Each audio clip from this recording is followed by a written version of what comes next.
Hey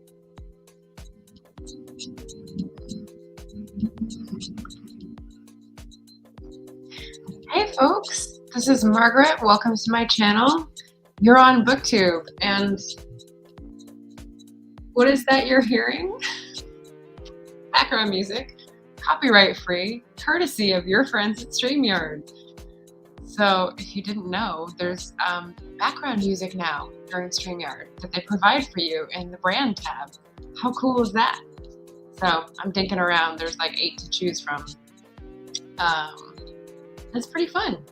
So today's agenda, dramatic reading. I've got 4 books for you. 3 are on the thumbnail. 1 is a surprise, but it won't be very surprising. Hello, Anita. How's it going? And I'm just going to do, 1 to 4 readings from each one and give them all a little bit of a more in-depth review than I did in the wrap-ups when I talked about these books. So just thought we'd have some fun. They're dramatic in themselves, so this will be less about my acting and more about how great these books were and why I want to share them with you. So that is that. And our first book up is going to be, Mediocre by Ijeoma Oluo. So I talked a little bit about this in my wrap-up a couple weeks ago.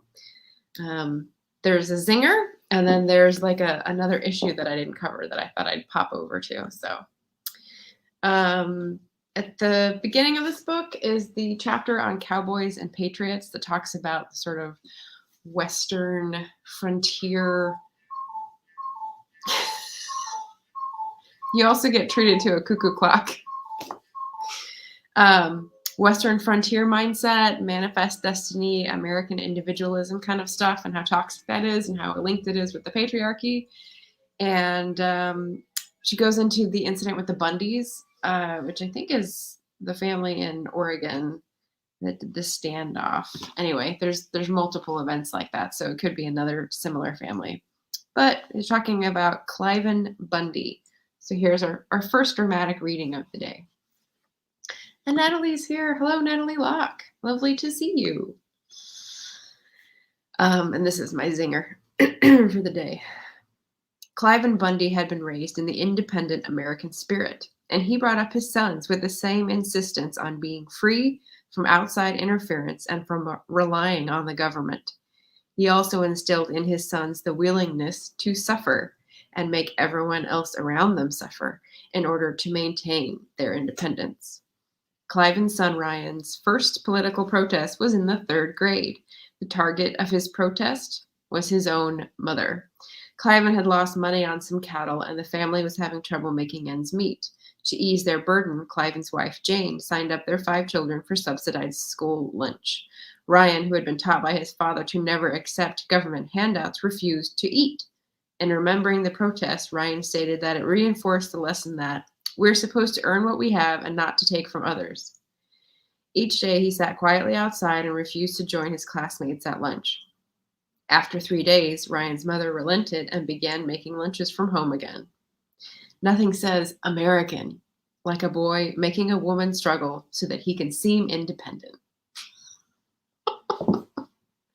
And that just made me chuckle because, I remember growing up and having that time when you had to make your own lunch. And then you were responsible for yourself. So that was a big step towards growing up, I think. Okay, and the other passage I'm going to read from Mediocre is right by the end. I touched on this a little bit when we were talking about fantasy football during my wrap-up, which I'll pop up if you like. But I need Katie to read this book as well, and maybe Shannon, because they would have different vantage points on the fantasy football. I've never played it. I don't know anyone who's, talked about it a lot. So, but her conclusion to that chapter did not rely on having played fantasy football. So we can get to a sort of a bigger zoomed out point, talking about football protests. Oluo writes, college football players have been asking for years why they can't get a cut of the billions of dollars they bring into their institutions. Players from high school through the NFL have been asking for better safety protections and greater transparency around the medical risks of repeated concussions. Professional football players wonder why their contracts are less secure than those in the NBA and MLB, even though they are at greater risk of career ending injury. They bristle at the media requirements placed on them outside the game to help sell the league to the public. Retired professional players are asking for a little care for their bodies that have been broken for the sport. The Mizzou and NFL protests did not happen in a vacuum.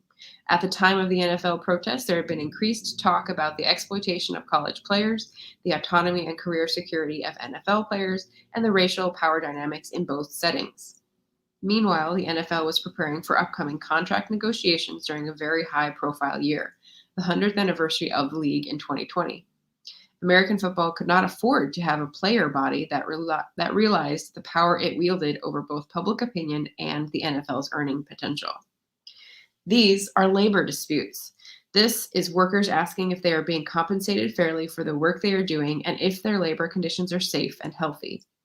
In keeping tight control over its athletes, tighter than is exercised in just about any other professional sport in the country, American football can continue to capitalize on its vast popularity and on the athletes that make it so popular while avoiding ceding any power to those athletes.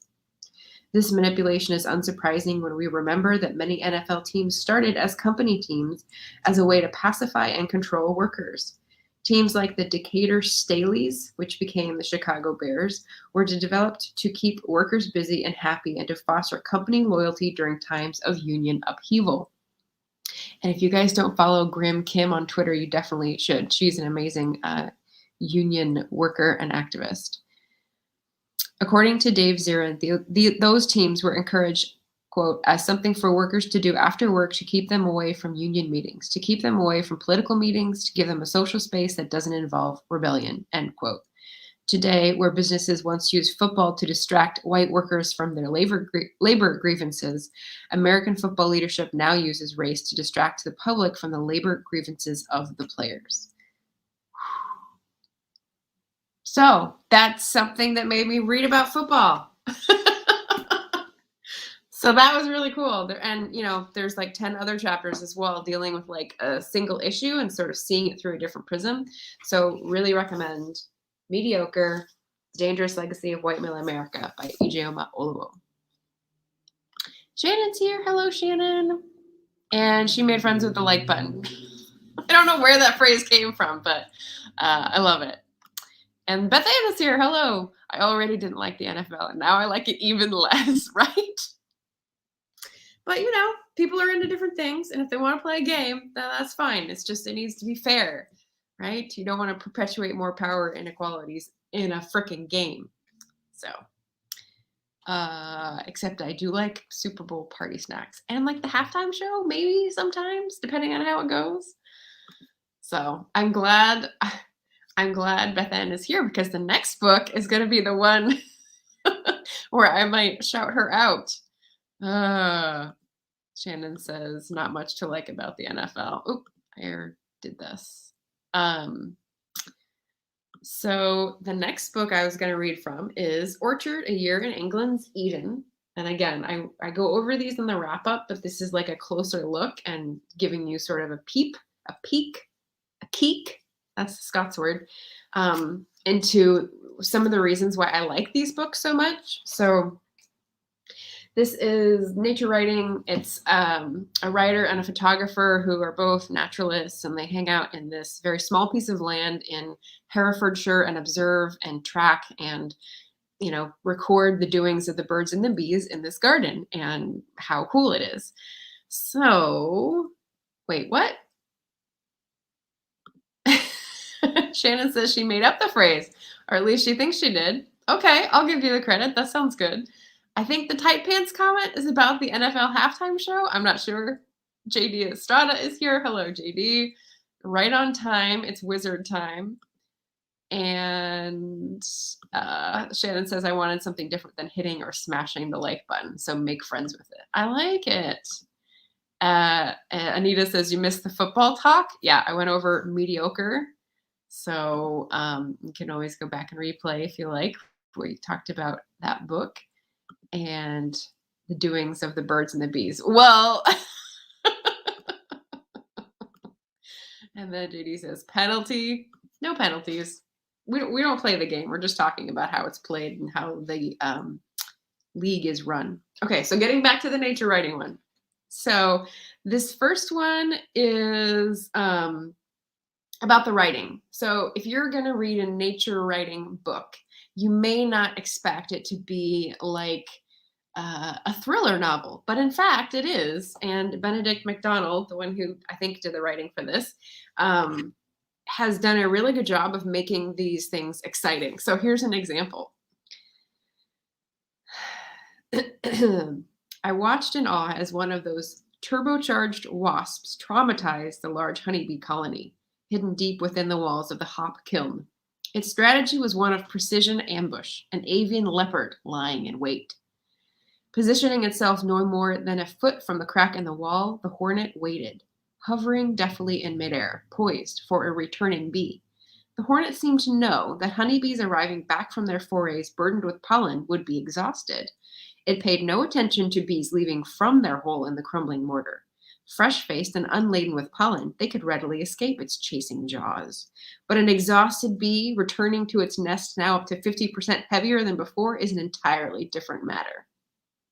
Drifting gently in the air as if anchored to an invisible spider silk, the hornet sized up each incoming target.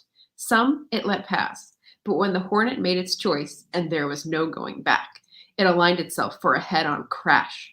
As the collision became imminent, the hornet spread its 6 legs, preparing landing gear that doubled as grappling hooks.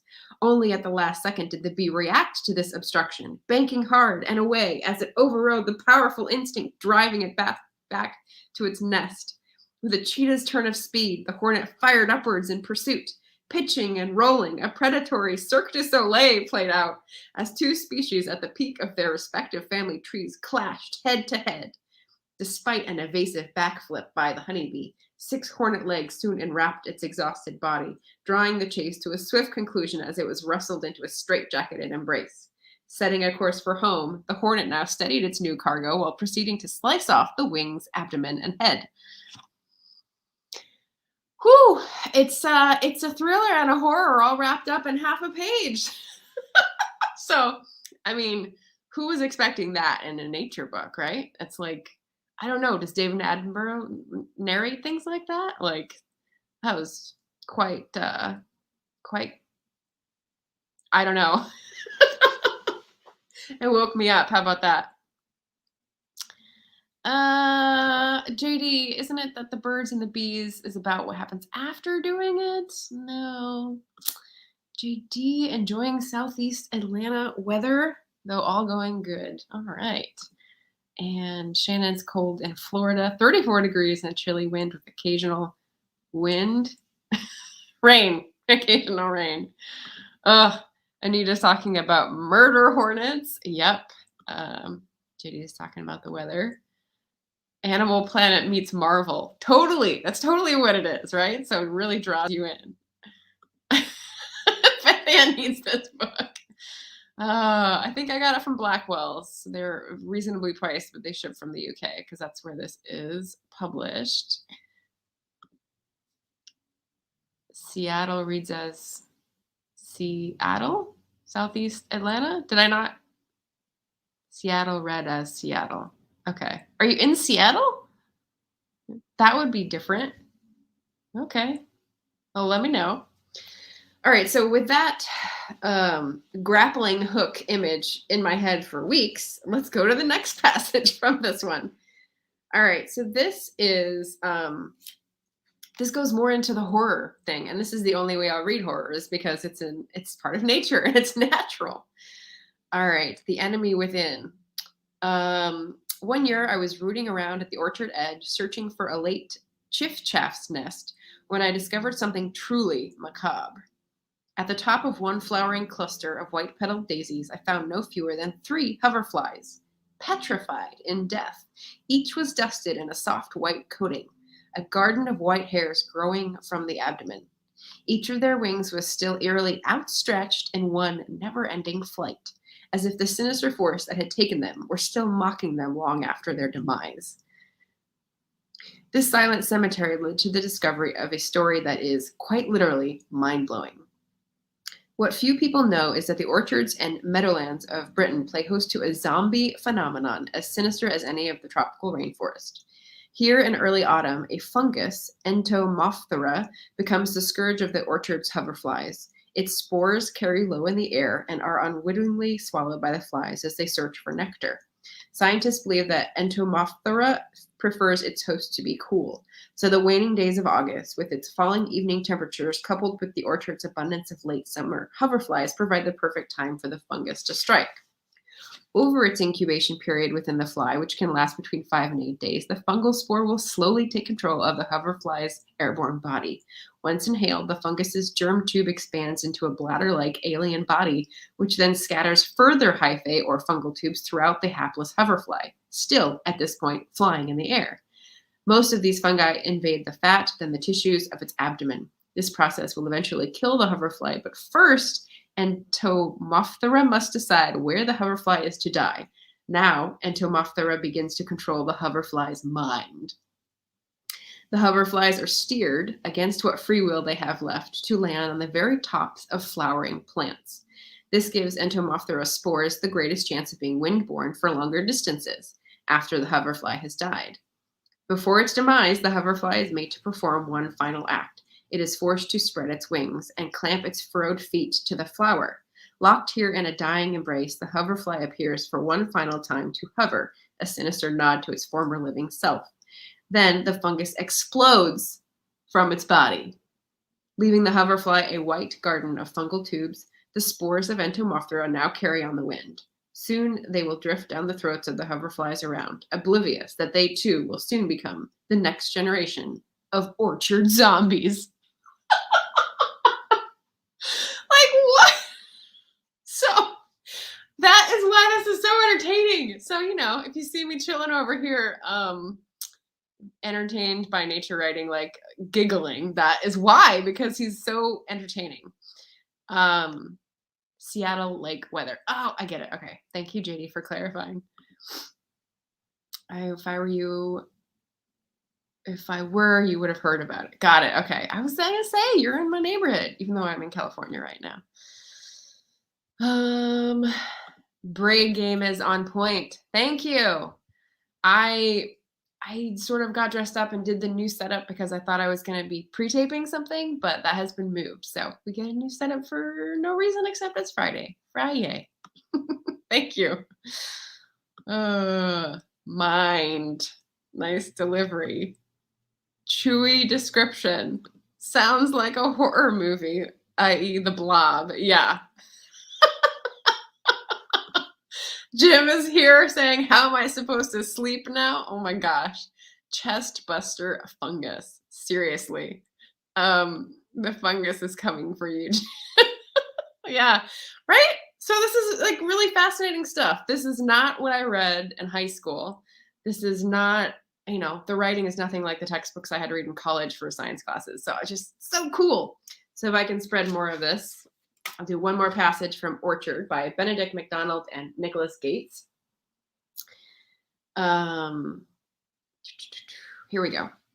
Animals that hoard are split into two general categories, scatter hoarders and larder hoarders.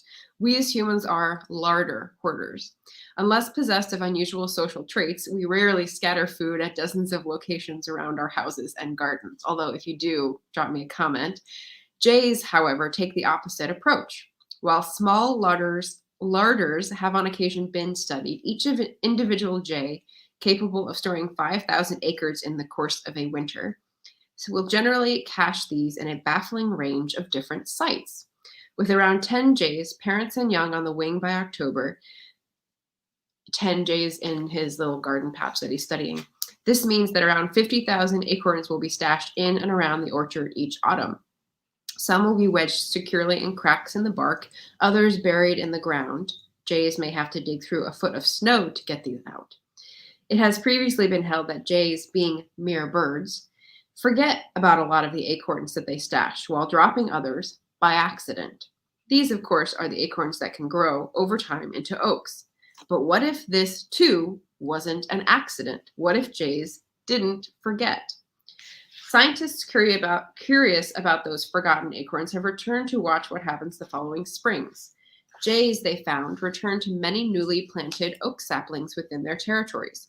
They then actively defoliate the young oak leaves, carry them off, and feed them to their newly hatched chicks. These nutritious fledgling oak leaves, known as cotyledons, are unique.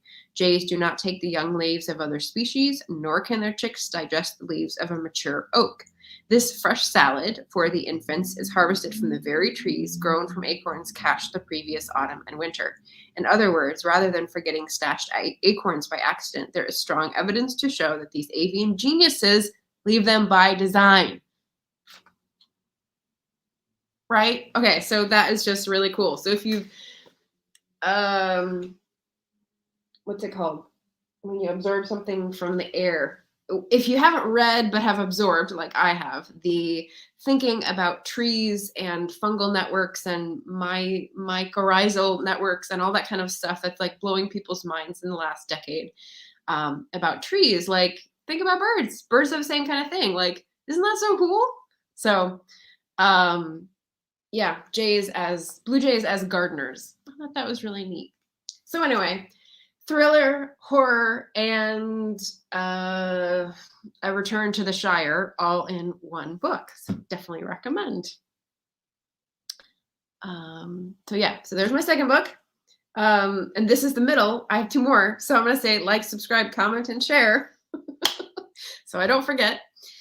The next one up is my very niche What Would Jane Say book. And I only have a couple from here because very niche, like I said.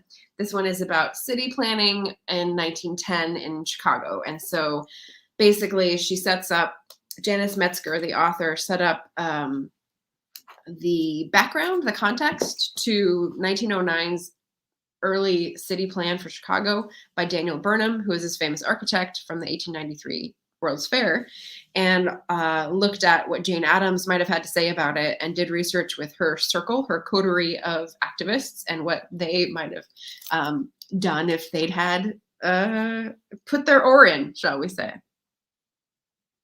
Yeah. Oh, here we go. Comments.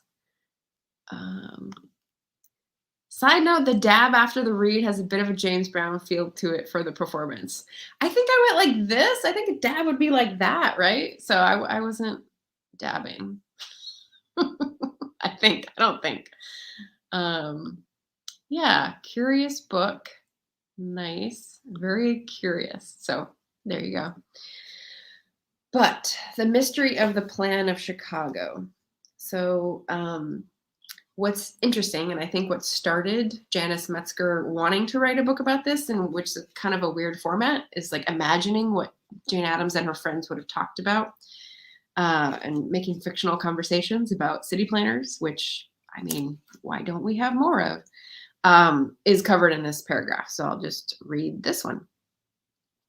Schaffer, who's another researcher, is uncertain whether the plan committee omitted sections of the draft city plan, or whether Burnham censored himself. Some of his draft statements are uncharacteristically critical of the elites with whom he associated socially and professionally.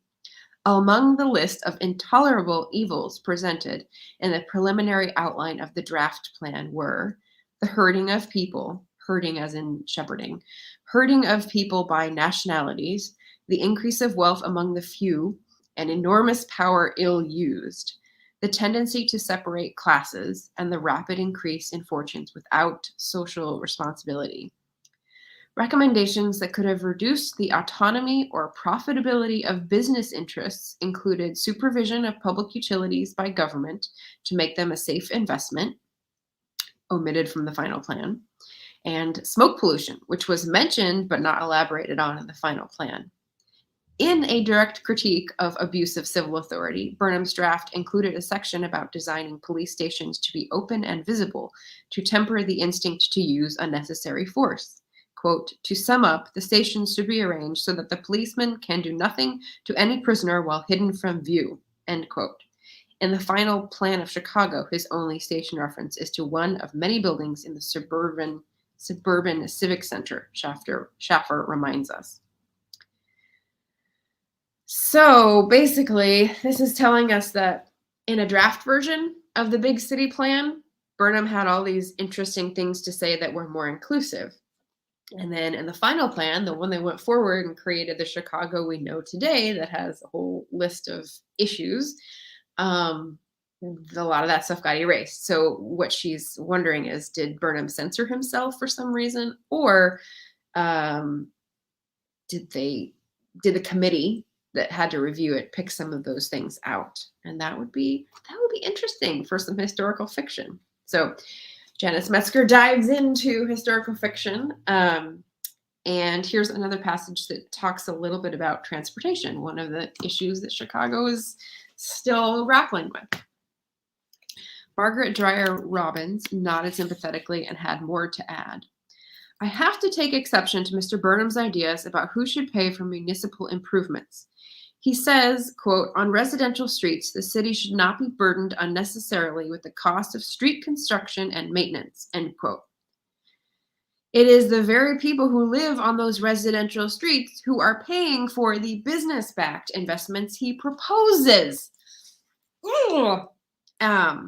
Yeah, seeing lots of parallels today. Can you tell? I guess I don't need to go on. There's more interesting stuff here, but I don't know if you guys find it as interesting. And this is a hard book to find. I got this at the Jane Addams Museum at Hull House in Chicago. So it is a hard one to find. I don't know if you could get it at your library, but I think I just had a conversation like this with my mom about taxing when we were watching the news, and how, like, if you were going to be all pro-business and say we need to have our taxes go to support businesses because they're the people who employ people, it's like, yeah, but we're paying taxes to pave roads that we live on too. So don't have this be a circular trash can argument. That is the circular file to me. So yeah, it's interesting. With my scarf. I don't have a scarf. What did I miss? The dab after the read has a bit. Oh, I missed it. Not the move. Oh, I was just blowing my nose because my nose was gonna be runny. And that's my handkerchief, not a scarf. I have allergies to cats.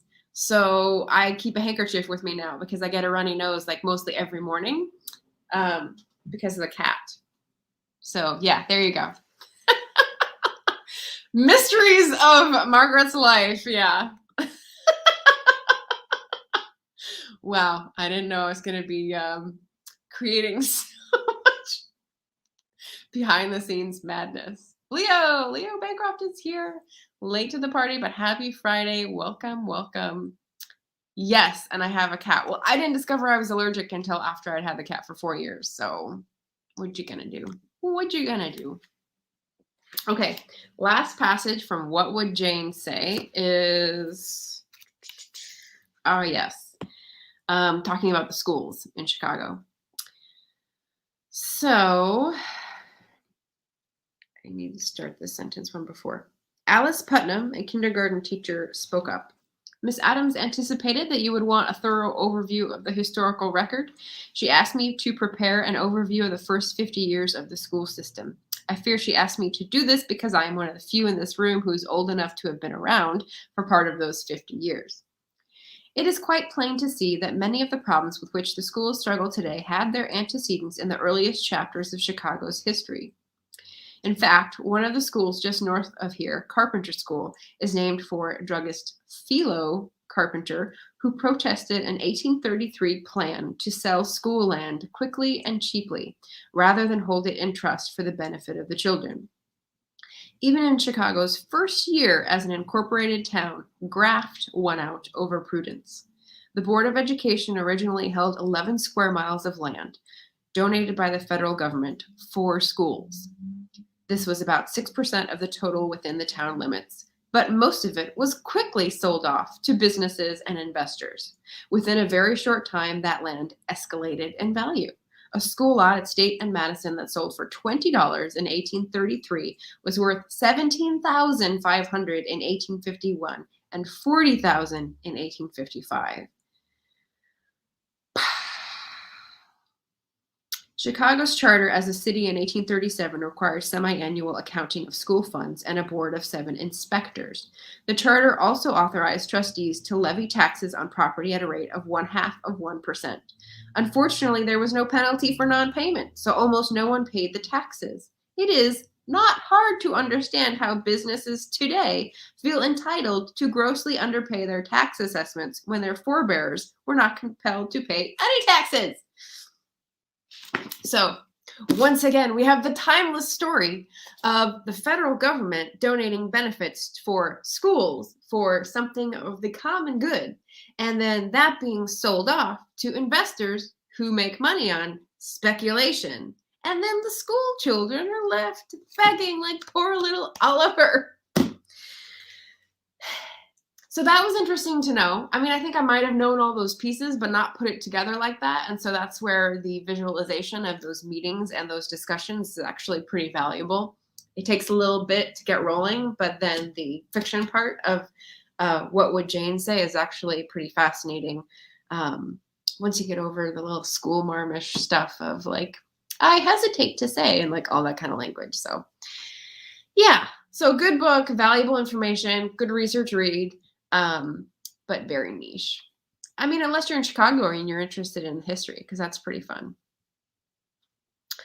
So there we go. Trying to catch on comments, but I think comments are lagging. So the final book is the surprise one because I forgot to put it on my thumbnail. Ta-da! The library book by Susan Arlene. I read this in December because we're going through my recent reads. And we read this for the Patreon book club. So I think I've gone over a couple things that I really liked about it, but not shared with everyone. So I have 3 passages from here that were like too good not to share. So let's dive in here. I have an announcement at the end. Beth Ann reminds me, her presence reminds me. I have an announcement at the end to just remind people about. But I was also just going to say, for anyone who is curious, I am in San Luis Obispo, California. This is the house I grew up in, my parents' house. And I'm just delightfully having a little stay here before I head back to Portland. So hence the different setup and all the new things here. Haven't heard about from you. Is that the What Would Jane Say, or is that the library book? The other ones were all familiar. Oh, okay. Huh. I guess you mean the library book then. So I put this on my bookshop, books for writers, because I think it appeals to people who love books about books. You'll notice that all of the books today are nonfiction. I don't know how that happened. They just happen to be the most interesting to read out loud to me. Got it. So yeah, I thought that was interesting. I guess usually November is the nonfiction month, but actually December was really nonfiction heavy for me. Just got the memo late, I guess. Okay, so books about books, library history, Southern California library history, and an unsolved mystery. So all that is piled into this one book. And yeah, let's read the first part here, which was really fun. So the first passage is actually not fun, but it's describing the actual fire itself and like when people found out about it and came to the scene. The people on the sidewalk outside the library saw the hurried gathering of fire equipment and then noticed the smoke. The boredom of a false alarm was eclipsed by shock. Michael Leonard, who worked in the library's public relations department, ran to a nearby photography store and told the cashier he needed every roll of film in stock. Back at the library, he took pictures of the building and the smoke scrolling out of the upper windows, but he couldn't bring himself to take pictures of the librarians who were watching the fire in anguish. Some of them were crying. Silva Manukian told me she could smell the syrupy odor of microfilm burning. She said that as she stood watching the building burn, a charred page floated down to the sidewalk, and she recalled that it was from a book called God is Judging You. Norman Pfeiffer, the architect, dreading that the building might be a total loss, turned to Elizabeth Teumann and said, "This was the biggest opportunity of my career, and it's going to burn down." Several members of the Board of Fire Commissioners arrived after they heard the news of the fire and stood with the bystanders on the sidewalk. The multinational oil company Arco was headquartered in the skyscraper across the street.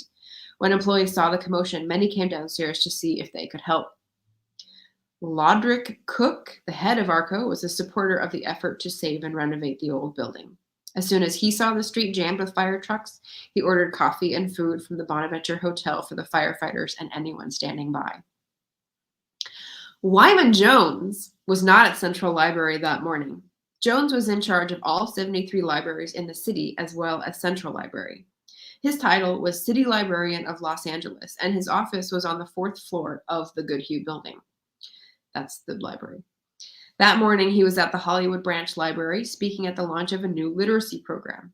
Jones had been city librarian since 1970, and it's now 1986. He was a tall, ornery Missourian. There are several of these in this book, surprisingly. A jazz pianist, a skilled amateur magician, and the kind of person who liked to have 2 cigarettes going at the same time. He supervised the construction of more than a dozen new libraries at his previous posts. He came to Los Angeles hoping to tear down Central Library and replace it with a more modern structure, but he grudgingly agreed to renovate and expand it instead. He liked to say that California was a mess, and Los Angeles was a mess, and the library was a mess, but that somehow he would make the best of it. As soon as the event at the branch in Hollywood ended, Jones left to head back to his office at Central Library. On the way to his car, he bought a chili dog from a street vendor to eat while driving downtown. He got behind the wheel of his car, turned on the radio, unwrapped his chili dog, heard the news that the library was on fire, threw the chili dog out the window, and sped downtown. That moment, like, who was there to capture that moment? No one except Wyman Jones himself, which just makes it a funny story. So I really like that they had that in the description of the actual fire going down and how people learned about it. Oh, the chili dogs. Okay, the next passage from the library book, which is so fun. Let's see. Oh, yes, the indexing. Raise your hand if you've had to index something like a thesis or a book and know how terribly tedious work that is, because that's what this one is going to be about, which I found pretty interesting. Came back to readings from the library book. Beth Ann has 2 videos on this. She did a while reading and after finished reading a vlog of the library book, and those are really fun videos that I enjoyed the passages that she read as well. So can't you just like see it? I can just totally see it. It's fun. Shannon Houston. Yes. So you have taught. Have you been a librarian? I can't remember now. Yes. So indexing. Okay. So when the library gets collections, when it gets donations, it has to decide if it's going to keep it, and then it has to figure out where it's going to put it, how it's going to index it, how it's going to put it into the Dewey Decimal System, etc. So here are some of the fun things, just a couple tidbits. The next photograph was a portrait of a priest who was smiling broadly. He had his arms around a neatly dressed man and woman who were also smiling, but not quite as much. The picture had run in the Valley Times in 1961 with the caption, "Father Collins signs couple for counseling." Lisa scrolled down to read the story, which discussed the rate of divorce in Los Angeles. It was the highest in the United States at the time, and the Catholic Church's efforts to remedy it. Ondoy tagged the picture of the smiling Father Collins, Catholic Church, priest, divorce, and pulled up one more picture to work on before she left for her break. It was another dog. She zoomed in to examine the picture. This dog was not having a bath. The previous one was. It was very dry and had long, wavy fur. The photo caption read, "Big, soft friend." Across the room, Xochitl Oliva, the senior librarian in charge of digitization and special collections at Central, opened the first of several boxes that had just been delivered to the department. They were donated to the library by a student anti-war group, active from 1967 to 71, known as the LA Resistance. The material in the box was ephemera produced for the group's activities, including posters, pictures, newsletters, and leaflets. Most of the material had spent the last 30 years stored in a Northern California treehouse belonging to one of the members. Recently, the group members had decided to empty their closets and evidently their treehouses and wanted to find a permanent home for their archives. The library had come to mind. The donation was enthusiastically accepted. This is amazing stuff, Oliva said, rifling through the box. It's real history. Oh my goodness. So these are heroes. Digitization and Special Collections is the name of the department. And when I think about that, I think about my struggle with the one thing that I have to like collect and index, which is journals. So I am on a streak of having planners that are the same trim size. And I commented recently about getting ones that are different. I think it was JC Carpenter's video about having all of the planners. She has like 15 for 1 year. Different things, simultaneous planners and journals. And I was like, I couldn't do that because how would you store them? Having things of all different shapes and sizes at the same time period or overlapping time periods. My brain just can't figure out how to sort and store those things. So for me, they're all in a Tupperware container that goes under the bed and they're just sort of shoved in order. But wouldn't it be cool if I had all the same trim size and I could have like a collection to look back on and it would be like books on a shelf. So that is like, you know, the dream goal, the ideal goal somewhere there in the future. And I just don't know what to do with like the first 25 years of journals that are like this and like that and like that. And, you know, it presents a logical and organizational challenge. And if you guys have solved this with journals or photo albums, there's another one that's like impossible. Do you keep them in albums or do you put them in boxes now because they're non-acid and they won't like deteriorate the photos? These are all things that I have grappled with as someone trying to help my parents declutter in this very house. So yeah, tell me if you have thoughts or have victories over these questions because I want answers. Shannon says, I worked voluntarily at the library as a kid. That's right. Spent all of my time there already.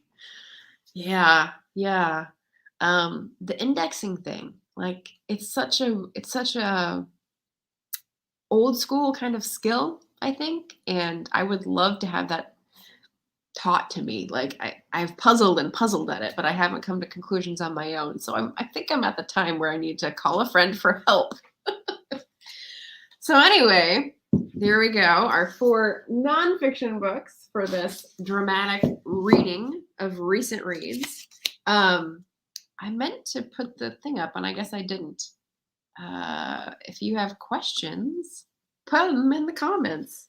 Like I said, I'm currently in California, but I'll be returning to Portland soon. I am currently reading like 6 other books, and they're mostly fiction. Anita has no answers for clutter. It's a never-ending question. What can I say?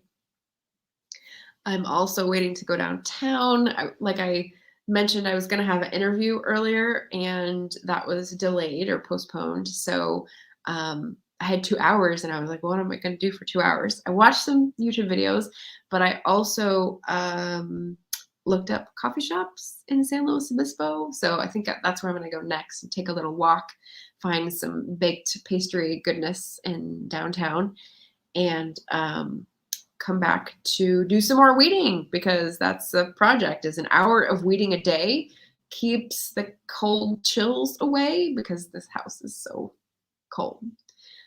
It's literally warmer outside than it is in this house, and it's the middle of winter. So I don't know what's going on with that.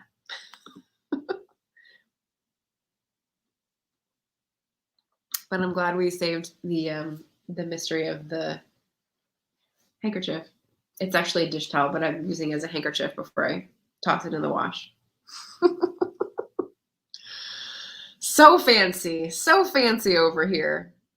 So it is Friday. Do you guys have projects? Do you have plans? Do you have upcoming events? Drop the links in. Let me see if I need to wrench anyone who is here this time around. I don't think so. Oh, Beth Ann. Here we go. Drop a link if you have a thing coming up, because I'd love to support anyone who's here. And oh yes, the announcement. Oh my God. Okay, well, I announced it already, but here is the special announcement. Just to remind people that Beth Ann and I are doing a Black AuthorTuber readathon. It's mostly indie pub books. We're doing buddy reads. There's a sign-up sheet, and of course, I have that right at the tip of my fingers. Oh,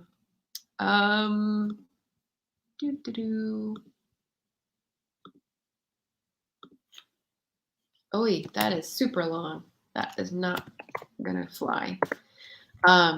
So yeah, so basically February is Black History Month in America. We're doing a readathon that helps support Black AuthorTubers, because as every AuthorTuber knows, it's a tiny, tiny niche, and it's very hard to get your name out there. And so if we can have a few more handfuls of people recommend their books, that is the way to start a chain reaction. So that's what we're hoping to do, get them a little clout, lift them up, and get their names out there a little bit more. And here's the link. Ta-da! Oh, okay, cool. We have links. Beth is saying, woo! So actually yesterday I just got my 2 books that I didn't have. I already have Blood Like Magic, and I bought on the Kindle the Christmas with the Rights, because why not encourage another Christmas read in the winter to make you happy, by Christina C. Jones and J.C. Carpenter's our very own The Art of Love, her poetry collection. So I just got those on the Kindle, so I'm very excited for that. Shannon says, nothing major. Next video on Tuesday will outline my marketing strategy for my second book launch, where I got 80+ sales of the second book and thousands of downloads. Thousands of the first book. Yes, that was really cool. So if you don't subscribe to Shannon's channel and you haven't caught on, she has lots of awesome marketing videos. And even if you're just a reader who's curious, like the behind the scenes of a book launch is very detailed and concise. She has short videos, not like mine. So that is a fun one. Anita says, Jane Taylor is going to be on my show on Sunday talking dragons. Ooh, and that's J.E. Taylor. Jane, okay. Sweet. I see her on Go Indie Now all the time. I forgot her first name because she goes by her pen name. So thank you. Sweet. So that is awesome. I'm loving the links in the chat. Shannon's excited about dragons. Interesting. Okay. Shannon says, I don't have a link yet. Oh, for her show. Got it. All right. Well, this is a link for the readathon to sign up. It basically is just a Google spreadsheet because we're keeping it low key. I didn't want to make it a big deal and like stress myself out. So it's just read some books with friends. Basically, that's all we're asking. Okay. Leo is on that list as well. Leo is reading, I think, 2 now. Super cool. He got his in the mail this week too. Oh, wow. Physical copies. Putting the bar up there for us, I see. Shannon's on there as well. I think she's on for 2. I signed up on the February readathon. Do I need to formally ask the other person to be my buddy? No, there's no formal. I just check it every once in a while to see if new people are signing up. And as soon as February starts, we'll just, chat behind the scenes to say when we want to do our read and do the live discussion and stuff. Shannon says that video is longer. Well, by longer, you mean 20 minutes, because normally yours are like 5 to 7. You're super good. Beth Ann also excited about dragons, so check out Jane on Anita's channel for sure. John joined Beth Ann on the space opera. I saw that. Yep, very cool. Yeah. So hopefully that'll be fun, and we'll have lots of different genres represented and, talk about Black AuthorTubers. So that was our coming attractions. I should have put that up before. Oh, well. Thanks for watching. Hope you enjoyed this tour de force of the nonfiction I read in December and wanted to dramatically read for you all. If you have a request to read something, you can always comment on this later and I could put it in a future TBR. But for now, that is all for today. Thank you so much for joining me. I do Sundays on StreamYard. This Sunday, it's going to be at 2 p.m. Central, so noon for me, 3 on the East Coast. If you're wondering, what's this solo layout where you can see the background, or what was that background music you were playing at the beginning? That's really cool. Or a lot of other questions. I was at a conference for StreamYard for 3.5 hours yesterday, and there's lots of new fun things that they were working on that I scoped out. So stay tuned for that Sunday at 3 p.m. Eastern, and jump in on the productivity sprint at 7 p.m. Eastern. It's going to be a busy day on Sunday, but until then, have fun on your weekend. Thanks, everybody. Yay! Okay. See you guys soon. Bye.